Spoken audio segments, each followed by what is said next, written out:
Os 40 barcos que participan na ruta Rías Baixas camiño da ría Muros e Noia chegarán o xoves a Muros. O percorrido a realizar seguirá a estela de Pietro Querini para rematar o camiño en Compostela. A sexta ruta Rías Baixas camiño de Santiago da ría de Muros Noia zarpou onte con destino á ría da Estrela. Allí chegarán mañá xoves, previsiblemente 40 embarcacións, logo de unir parte da costa galega nesta regata organizada polo Club de Iates de Baiona, o Real Club Náutico de Portosín, a Ría da Estrela e a Asociación de Concellos do Camiño da Ría de Muros Noia.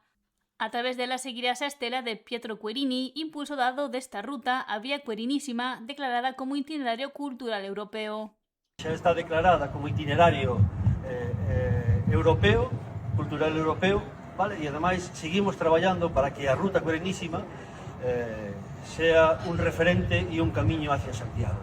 A verdade que estamos facendo un moi bo traballo e eu creo que a xente se está animando porque o que me decían desde a organización que cada vez hai máis participantes, máis embarcacións e ese é positivo. Todo isto ven por un traballo ben feito, por unha colaboración entre dous clubs náuticos, por desde a Ría da Estrela apostar por este proxecto e vamos a seguir traballando en esta línea.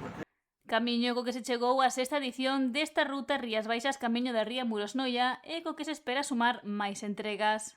Eu creo que cando o traballo está ben feito, pois o feedback e os resultados veñen de volta, non? Así que o día 2, pois esperamos en Portosín, creo que o día 2 está en Muros, o día 3 creo que hai unha ruta pola ría Noia Muros, e o día 4 pois recibimos o náutico de Portosín para aqueles que queran facer os últimos 12 kilómetros desde o Club Náutico de Portosín, levaremos hasta, creo que en Brión ou Ames, por aí, non? Bertamiráns, que son os 12 últimos kilómetros. E rematar o percorrido en Santiago de Compostela logo de completar a pé os 12 kilómetros que separan os dos municipios.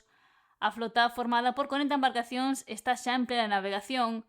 Arrancaron a travesía percorrendo a distancia que separa o Club de Iates de Baiona de Combarro para logo poñer rumbo á Illa de Ons e enfilar Porto Novo.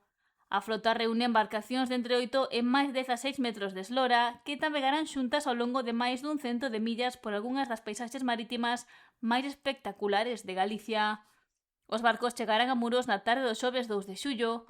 O venres 3 inclúe unha navegación polo mar de Fisterra con paso fronte ao Castro de Baroña e escala na praia da Guieira antes de chegar ao Real Club Náutico de Portosín.